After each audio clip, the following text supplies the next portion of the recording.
Hey everybody, how's it going?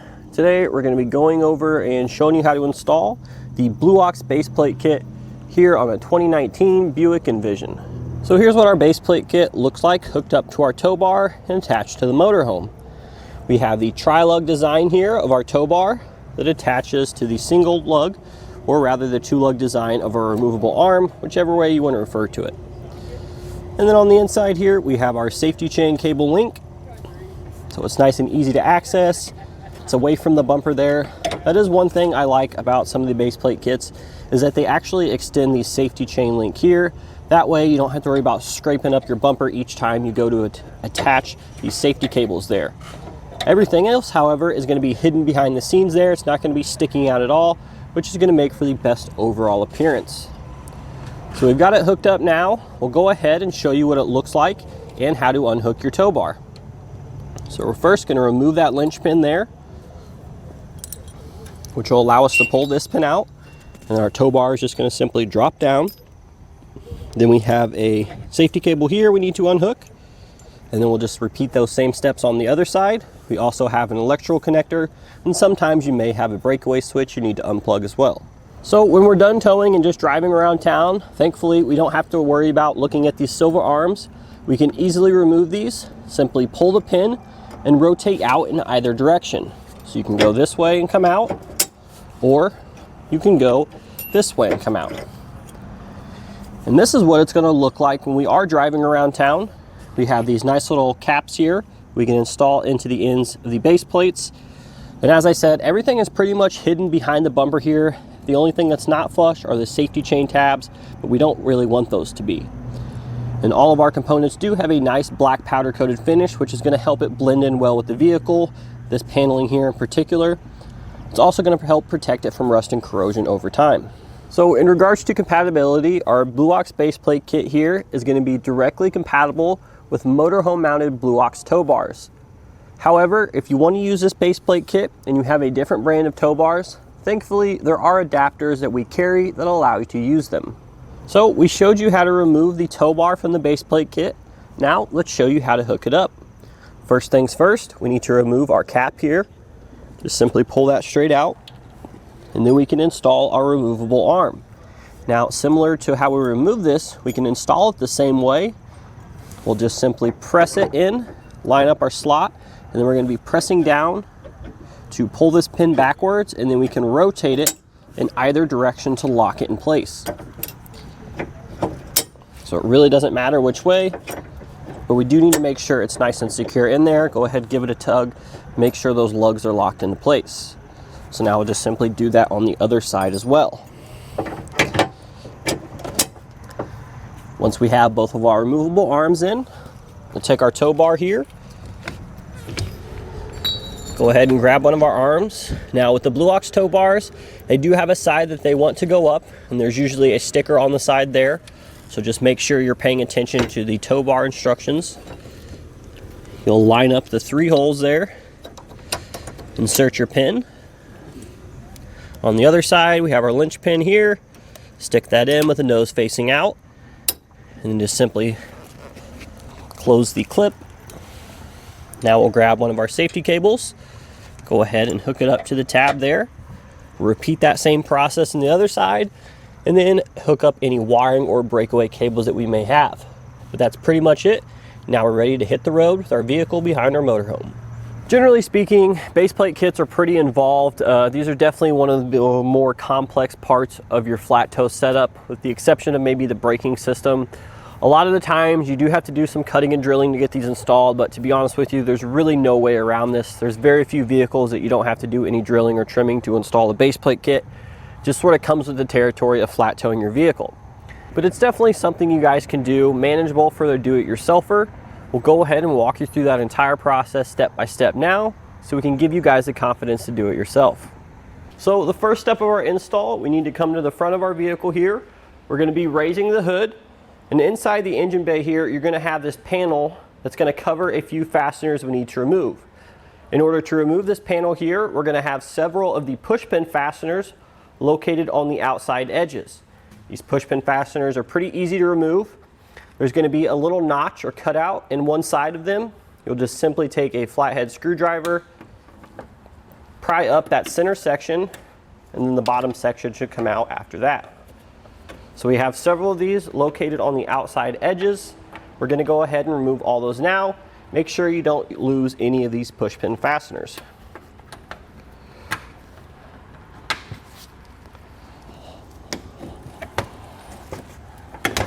So once we get the last one out, we should just be able to lift the panel straight off like so. Now, once we have that panel removed, it's going to reveal a couple torque screws that we need to remove. We have 3 on each side, and you're going to need to remove those with a T15 Torx bit. If we come in and take a closer look, you're going to see we have one on the outside edge, one here, and then we have the same 3 on the other side. So again, T15 Torx bit, pretty easy to come out. So next we're going to come inside the wheel well on either side of the vehicle here. We're going to have 4 more screws here, 4 in each side. So I will say these are a little bit harder to get to because of the wheel here, but if you want to get in the vehicle, you can start the engine and you can turn the wheel to give you much more room. We're not going to do that simply because we have a tool that makes this a lot easier, but if you guys don't have this, I probably do recommend jumping in the vehicle, turning the wheel so you have more room to work. But we're just going to simply remove these 4 screws here from the inside of the wheel well.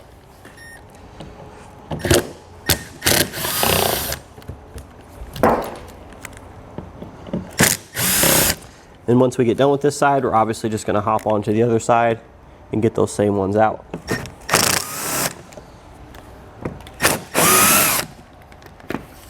So once we got those screws removed, it's kind of hard, but we're going to get in between the felt liner here and the bumper. And we're just going to begin peeling that liner back just like so.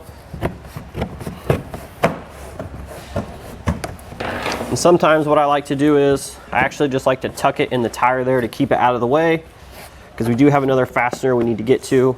We don't want that carpet hitting us.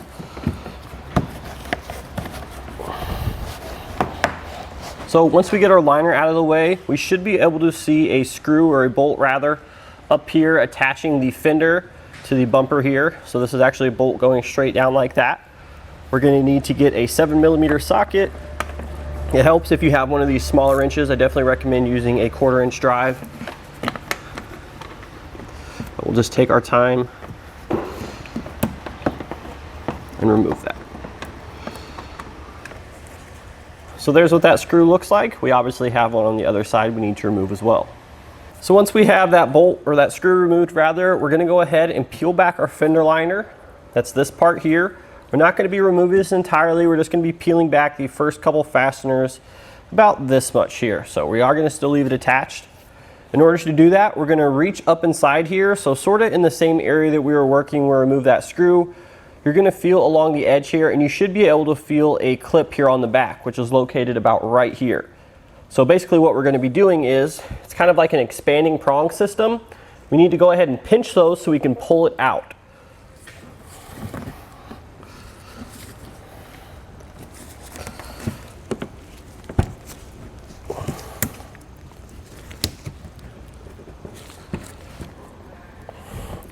So I've got that clip to release there. So now I have a little bit more room to slide a tool underneath the fender liner here between the body of the vehicle. And if we kind of look in there, it's hard to see on camera, but you should see another push pin fastener in this area here that's holding it on. So we're just going to do our best to find that and pop it out just like so. And then we'll have a couple more down here that should come out with just a little bit more force. I would caution you guys from pulling too much here in one spot for a fastener down here.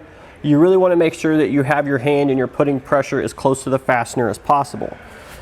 But once we have it pulled out here, I'm just going to wad up some paper towels.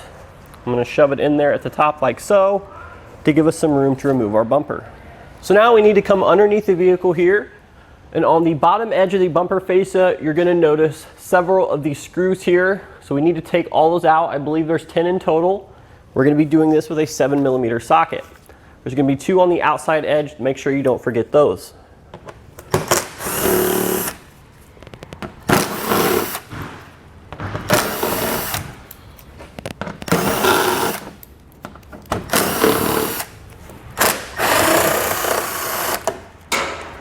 So So now we're ready to remove the bumper cover. So we're going to be starting on the passenger side. We're going to start peeling the fender back.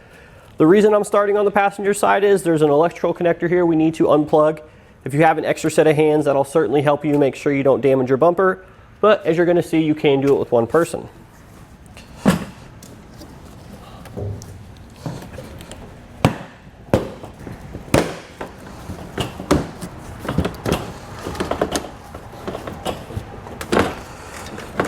So it looks like it's hanging up a little bit on the top here. If you remember these tabs from earlier, there's a pin that goes down into the support channel. So what we need to do is take a pry tool and just simply pry that up, just like so, to release them.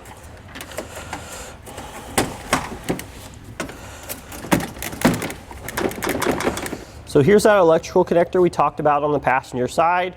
In order to remove that, we're going to press down on the red locking tab, and then we're going to press in on the center of it and pull out.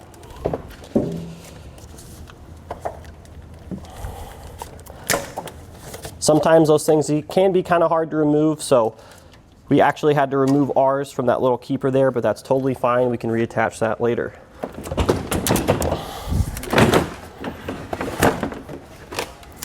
And now we'll go ahead and set this aside somewhere safe so it doesn't get damaged. So now we have a shroud here attached to the bumper beam on the lower section of the vehicle here. We need to go ahead and remove this. So there's a couple different fasteners. We have some push pin ones up top. There's going to be a few of those. We have a couple on the side and then a couple more on the bottom. So the side ones are the ones we removed earlier where you have to pry out that center section. The top ones just come straight out.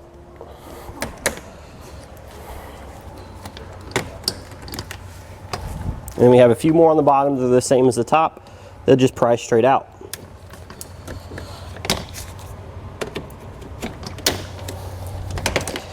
Keep in mind, we won't be reinstalling this, so you can discard it or save it for reinstallation at a later date. So underneath that shroud we just removed, we have another air dam here. So in order to remove this, we're going to have some torque screws on the outside, 2 on each side. We'll remove those with a T25 Torx bit.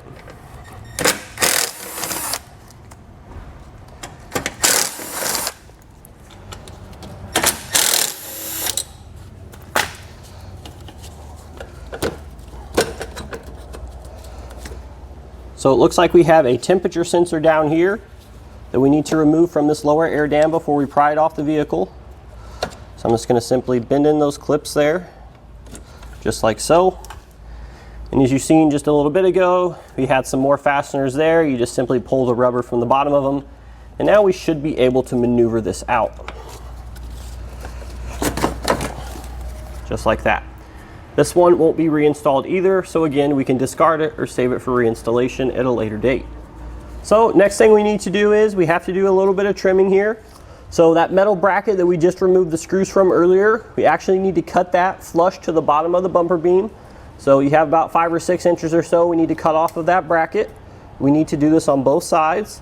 You can either use a Sawzall with obviously a metal blade, or I really like these die grinders. They work really well. Whatever we want to use, but we do need to remove that material.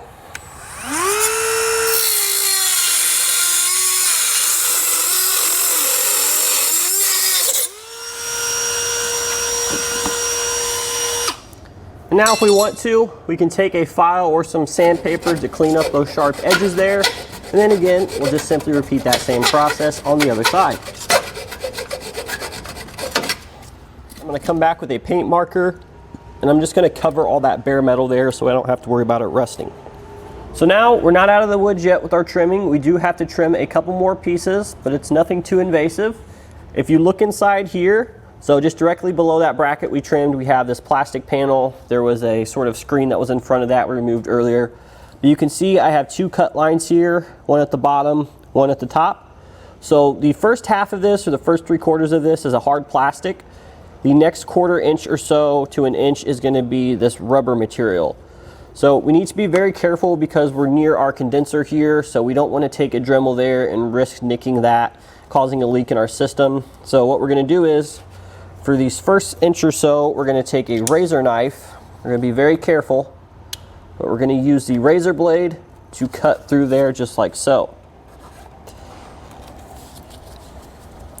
So you can see I got that portion there cut. And then from there to here, I'm going to be using our Dremel tool. And we'll do that same thing at the top there. We have a little bit longer of a rubber flap there at the top. And again, as with most of these steps, we need to do this on both sides. So we're actually going to switch up our tools a little bit here. I'm going to be using one of these tiny reciprocating saws because I don't really have a good angle to get a Dremel in here.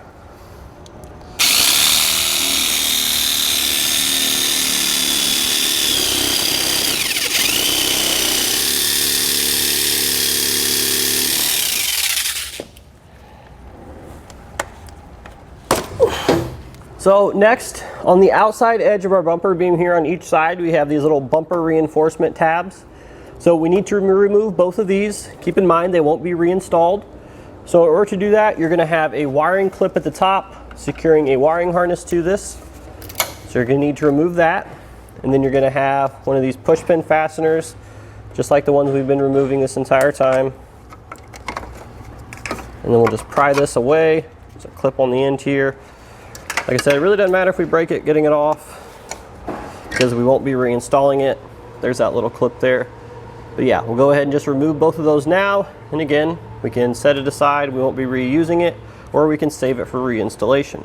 So once we get those bumpers removed, we actually need to be removing some material from the actual bumper beam. So we need to sort of cut this at an angle, and we need to flush it up with the outside of the frame here. So we're going to be removing some material just like that. As you can see here, we're over on the driver's side. We have a lot of wires there, so we don't want to risk nicking those. We're going to take a zip tie here, and I'm going to tie it to some wiring further back. And if I pull that tight, it should pull some of that wiring out of the way, giving me a little bit more room to work.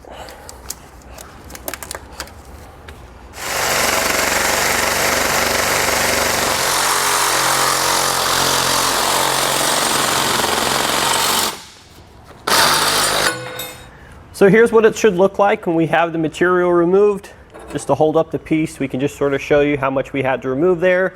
We just came at an angle from this side and just made it so it's flush with the outside of the frame rail. So again, just repeat that same process on the other side. So I will say that before you actually raise the base plate into position on the vehicle, you're going to have a couple wires here attached to the frame, primarily on the driver's side here. So there's these connectors here. I actually just unplugged them and unclipped them from the frame, and you can see I have them zip tied out of the way here just to give you some more room to work and so we don't risk drilling into them. So the next thing we need to do is to take our actual base plate kit assembly here and go ahead and set it up on the vehicle. In order to do this, I do recommend using a set of jack stands to sort of stabilize it side to side like you can see here. Once you get it into position, it will sort of have a friction fit on the frame and sort of hold itself in place. So what we need to be looking for when we're mocking up the base plate on the vehicle is the top plate here. We want that to be flush to the top plate here, coming off the flange of the frame. The top plate here is also going to be cut at an angle. We sort of want that to match the contour of the top plate coming from our frame. Now that we have the base plate where we think we want it, I'm going to take a level here. And ideally we'd set it on top of the crossbeam there, but we don't really have a lot of room to do that, so I'm going to be setting them on the safety chain tabs or possibly the base plate arms. I think that's actually a little bit better. So then we'll just make sure that we have proper alignment here, and once we've ensured that, we'll go ahead and start drilling. So the first thing we're going to be doing is drilling through these lowermost holes here. So what I'm going to do is I'm going to go ahead and just stick my drill bit in there and just mark the hole pretty much, because we need to be careful when we're drilling that this doesn't shift on us. So by marking in advance, I'll be able to check back and look just to make sure it hasn't shifted before I drill the hole all the way through. So what I mean by that is, just going to put some slight pressure there. That way, when I look in the hole there, I can see the mark on the frame.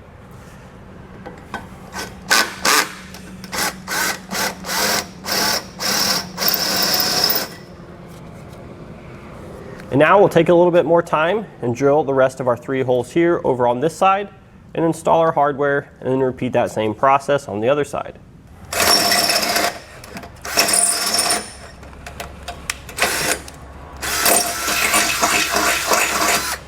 So I've got 2 of our holes drilled through on this side. Before I drill the 3rd one, I'm gonna go ahead, just stick 2 bolts here to hold it onto the frame.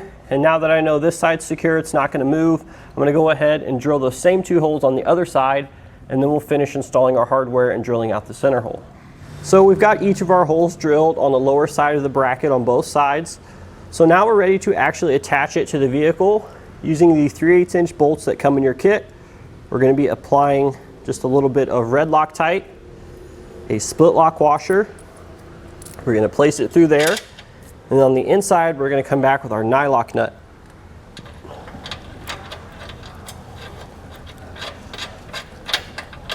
So we're gonna do that for each of these 3 bolts here.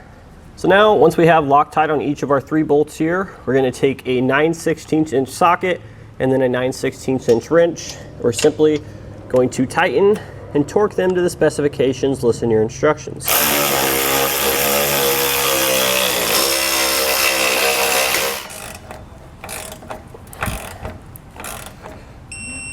And then once we get these 3 torqued down, we'll just repeat that same process on the other side. So now that we have the bottom of the base plate bolted to the vehicle on both sides, we're just going to be doing this exact same process on the top. Keep in mind, however, we do have a spacer plate that goes in between the flange on the top of the frame and behind the bracket. It's just going to simply slide in there like so. But aside from that, everything's going to be pretty much the same as the steps we just showed you.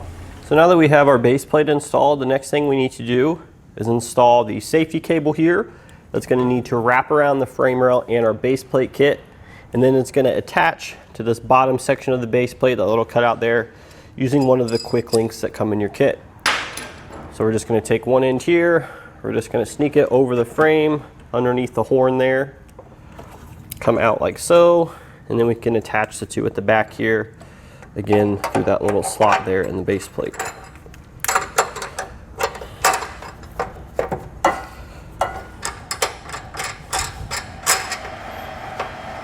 I'll take my crescent wrench here, and I'll just turn this a 1/4 turn or so to tighten it up.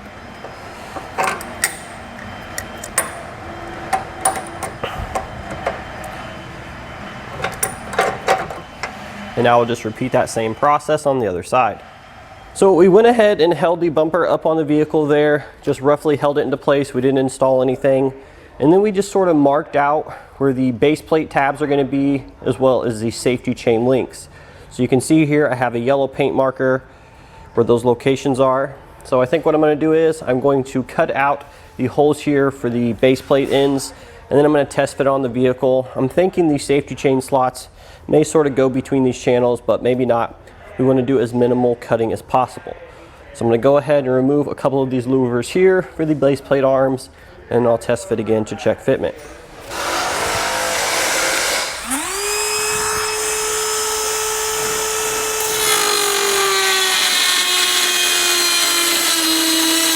So we've got our 2 areas on the outside trimmed here. As you can see, they do fit in there just nicely with just those 2 little louvers removed. And as I thought earlier, the safety chain end links do come through the louvers in the bottom of the grill there, but it doesn't really give us enough room to attach our safety cable. So I am going to go ahead and just take out that top one there on both sides.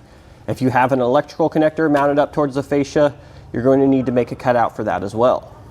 And that's going to do it today for our look and installation of the Blue Ox base plate kit here on our 2019 Buick Envision.